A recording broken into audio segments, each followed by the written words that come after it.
Hello and welcome once again to the next episode of Lockdown with me, your host, Ricardo, a regular guy in an extraordinary situation.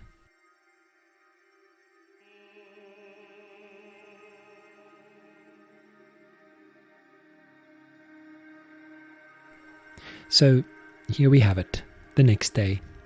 Notice how I'm not saying day 3 because time is a really very interesting creature.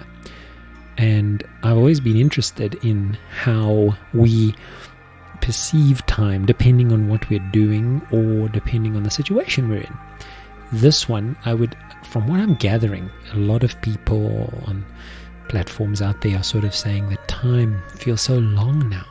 The days seem to stretch and that they seem to go on and on and on.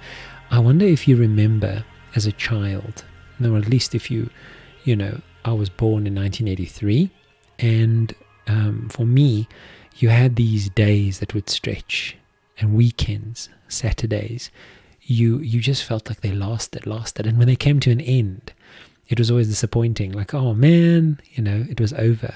It just felt like the days went on forever, and there's something, for me at least, there's something running parallel to that childhood experience where time seems to stretch. It just stretches.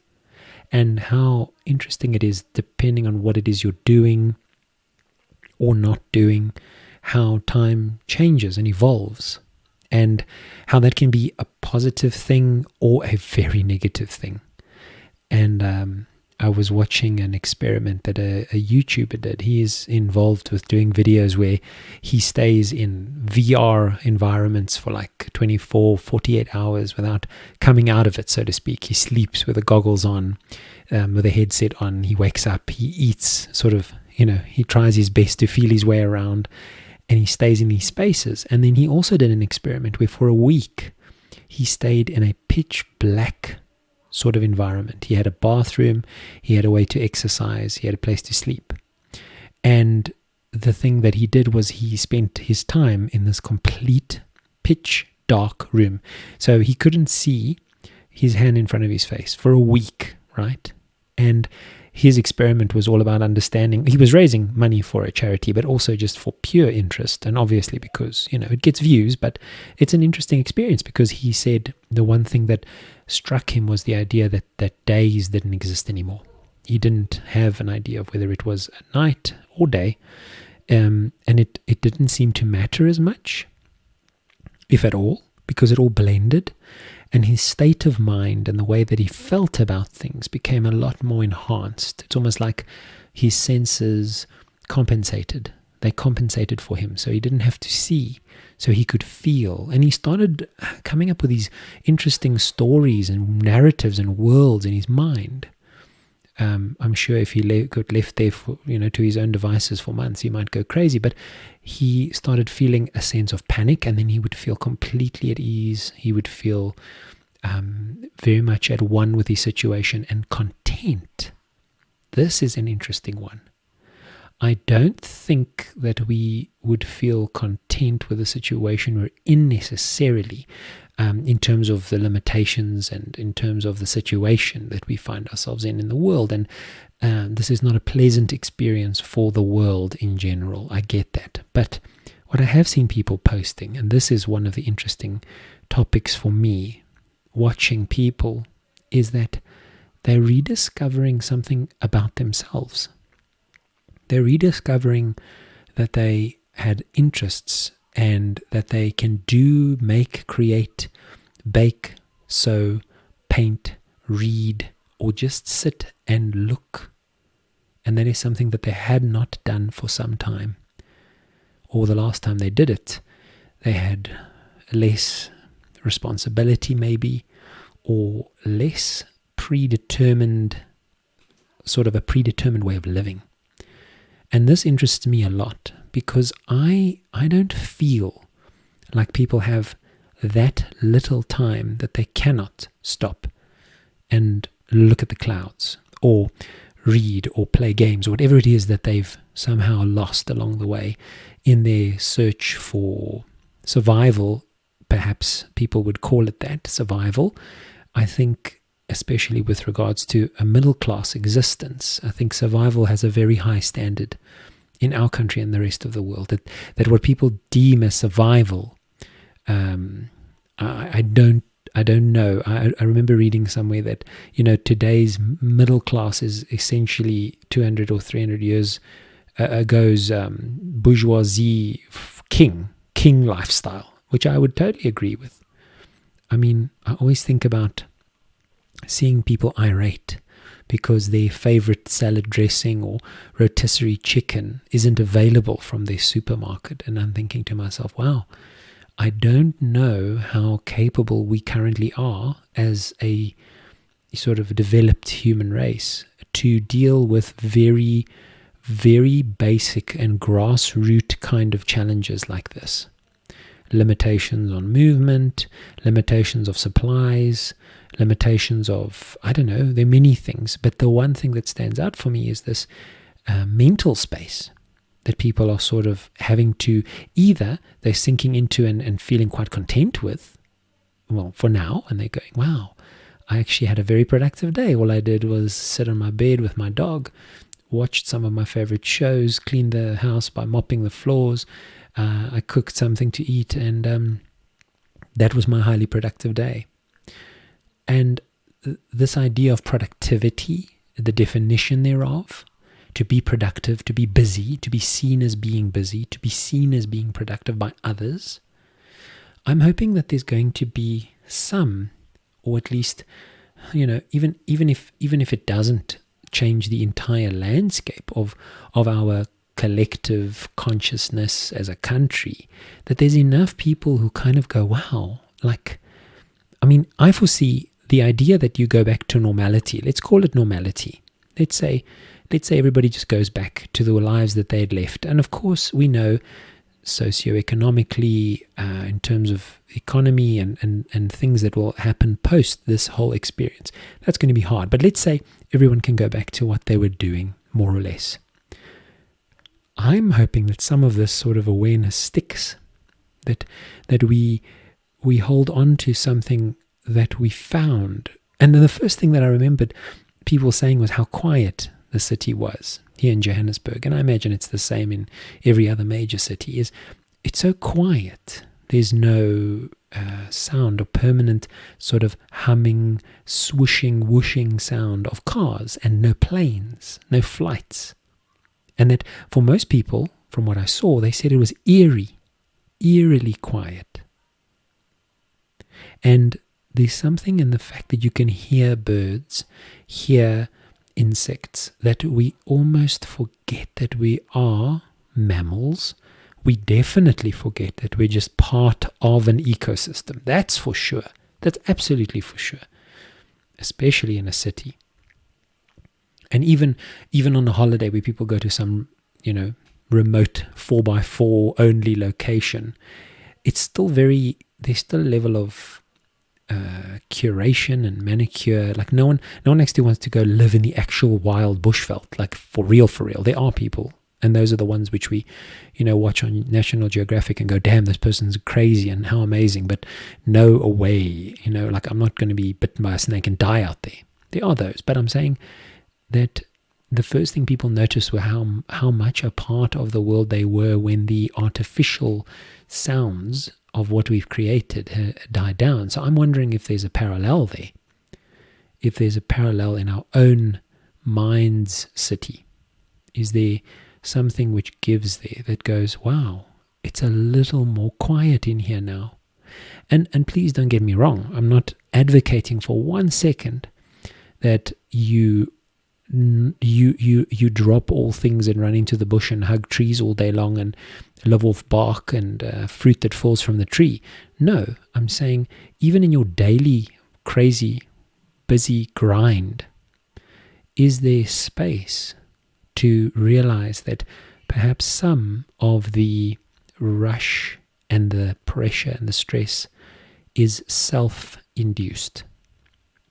Because all of the structures we find ourselves in, be they education or work, the the way that we come home and do what we do, the way that we present ourselves to the world and talk and think, all of that has been constructed, often through our own defenses or through our own desire to come across a certain way or be a certain way or add value to certain parts of society or help our family survive, however we define that. But it is constructed.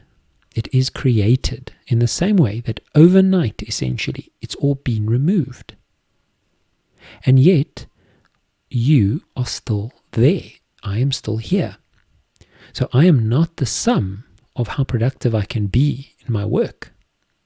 And I'm not the sum of how productive I can be in the house or how valuable I can be to a single person or whatever may be the case, however I define that. I mean, once that's been removed, for many of us it's work and schedule.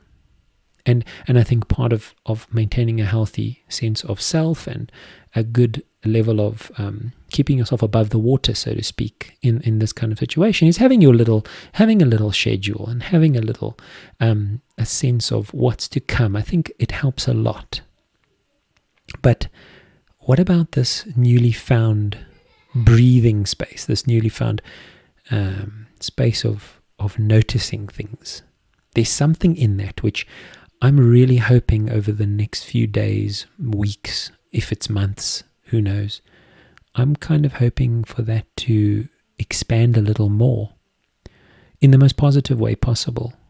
Because why is it that so much of the good that comes out of something has to come off the back of something catastrophic?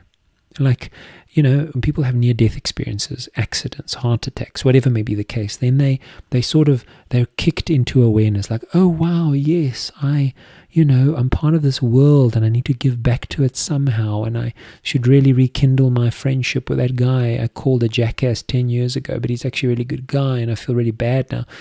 Is there a way to have those kinds of internal growths, awakenings, without waiting for the heart attack, the car accident, the cancer? Is there a way to have those things, to induce those things? And I think there must be. But I also think that without an excuse, like being on lockdown, when will you take the time to face some of those things? To face those inner voices, so to speak, challenges in yourself, things you need to address in your mind. When will be a good time? It's that whole thing of, no, I'll just kill myself working because when I'm 55, then I'll be able to relax. But by the time you're 55, you've probably developed a large and heavy set of mental disorders that has estranged you from your family or whatever may be the case. When I have enough, when I get the next thing, then I will create, then I will do, then I will say I love you, then I will care. I'm just waiting. And I'm wondering if this is not allowing us the opportunity to go, wow, this does exist and it doesn't require any kind of external and continuous threat. That maybe after it's all said and done, that there can be a choice. Hey, I want to engage with myself. And for those of you that are familiar with the movie called The Never Ending Story, do yourself a favor and watch that movie. It's a pretty defining film for me as a child. I watched it many, many, many times on VHS tape. Yes, when movies came on tapes. Oh my gosh. This movie sort of looks at a child who becomes a part of a book he's reading.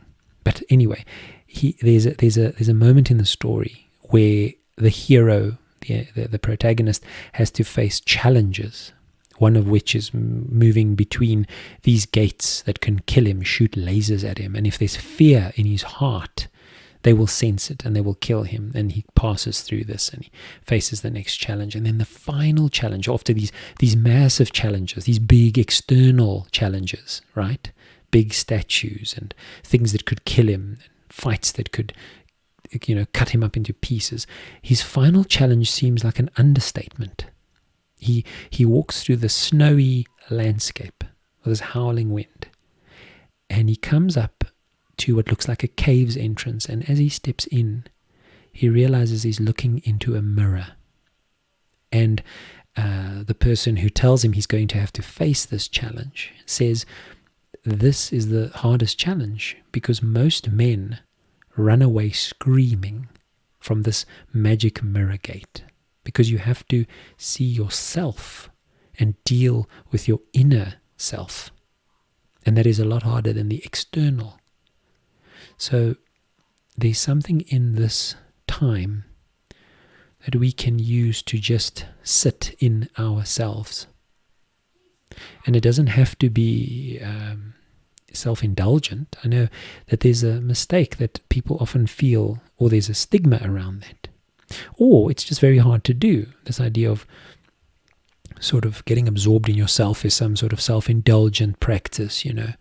You know the kind of person who can't get anything done, they can't be productive in society because they're always, you know, assessing themselves and navel-gazing in their own realities, and they're so self-absorbed in that world. I'm not saying that. I'm saying become interested in yourself. That's what this maybe gives us an opportunity to see yourself. And I always think about this. Throughout my life, I've always treated myself so much worse than I would treat other people, that if I saw how, if I could somehow treat someone else the way that I would treat myself, I would be very unlikely to be associated with that person. I am quick to forgive other people. I'm quick to try and understand their points of view, and accept those points of view as long as they don't harm me or others. But when it comes to myself, God, it's like have a little bit of have a bit of a heart towards yourself. Sometimes we're so harsh with ourselves. We're so harsh. We are very unforgiving, or at least I am. I'm only talking for me here, but I'm sure that because I'm a human being, that I'm not alone in this. And that is, how can we start forgiving ourselves? And that takes a little bit of courage, I suppose, but also breathing, being in the space. And I realize how much of our world is set up to finish a task. It's this thing of time again. Doing the dishes or vacuuming or working out or whatever it is, it's always about getting it done. Finish up to go to the next thing and the next thing, the next pocket, the next little calibration that I've essentially designed for myself. I understand that work has got a set period of time to do it in, but there's time before and after that too. So it's like I just want to finish this thing so that I'm done with it.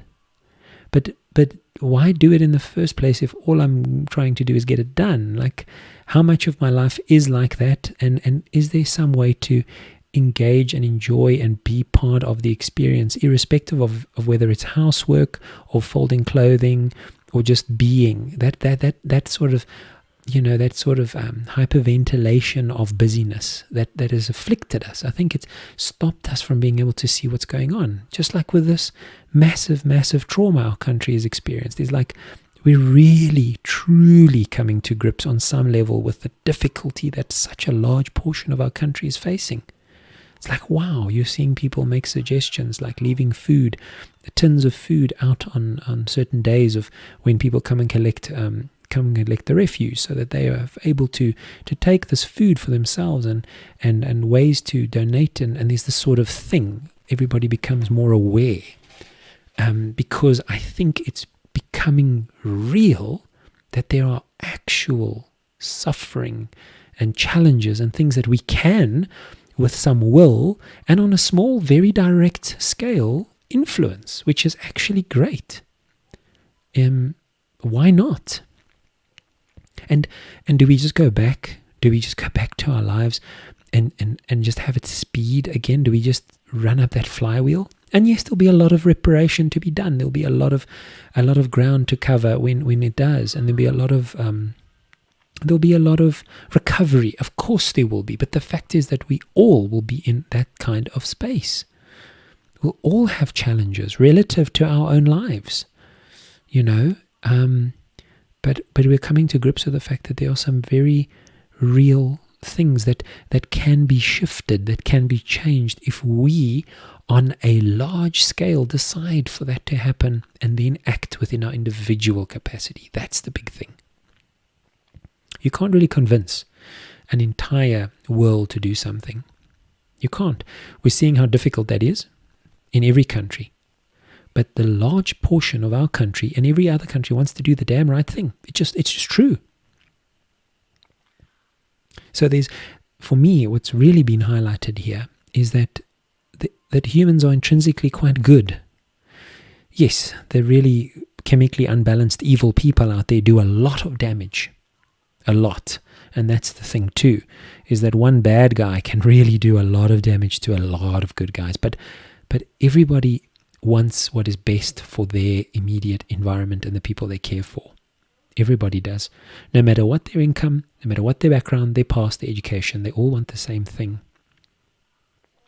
And how you feel about yourself, how you see yourself, enables or disables you when it comes to the kinds of actions you can take to make the world slightly better than when you were not giving yourself a level of respect, when you were hating yourself or berating yourself or judging yourself. Then it almost shuts you down, much like this virus. And I think there are people at the moment completely paralyzed, completely unsure, completely uncertain.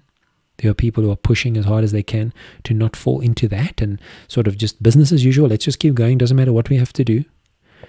And then there's this weird, interesting middle ground, which is like, things have changed. I'm not sure where it's headed, and I'm interested in what is happening to me and how that changes my perception of the world. And there's something in that. I think there's something fun, maybe not even fun. I think there's something transformational in that, and something quite big in that. But it's this internal world and this idea of time and how we've segmented it and how we see it. There's never enough time. There's never enough time. But now, for a large portion of the world's population, there is. But the nature of that time is very strange, and I'd love to know more about what you, beyond the little things you do, beyond the, well, I know today I cut the grass in the shape of a smiley face, or today I made, cotton wool cloud pictures with my child. Like, I'm also interested in going beyond that, which is your mental space, thoughts that you're having about yourself in relation to what you're doing, what you did, where you were, what you thought you were doing, what you thought was valuable. Are there any changes or shifts there that are noteworthy, that are positive for you? It might just be like you realize, wow, the thing that I wanted to become, wanted to study, or the thing that I thought was really important actually has no value. It's actually meaningless. Wow, what a burden lifted off my shoulders. Goodness me. So I'd love to know. So that was just a little bit of thinking here on day 3. Yes, I said it, day 3. I can almost not believe that at some point I'm going to be saying day 15 and day 12 and 20 and whatever. And there's something in that there's something in that, the way that time works and when things have changed so drastically, so quickly, that fascinates me.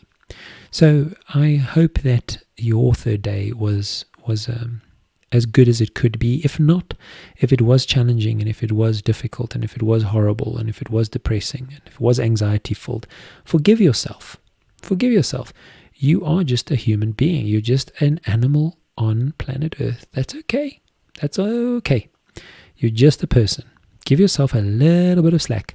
In fact, treat yourself with the same amount of respect that you treat a lot of other people, but that you won't show yourself. That's the big one. I think we've got to treat ourselves with a little bit of respect. That doesn't mean we become sort of self-centered assholes. That's not what I'm saying. It's just that often you would not treat others the way that you treat yourself. Just that's just what I've experienced for myself. So there we go. I hope that you have a wonderful day 4, and I will definitely chat to you tomorrow, because who knows what happens tomorrow? Who knows what tomorrow brings? Because the story is always changing, and that's what makes it interesting. So let that be an interesting ending to this. Until next time, goodbye.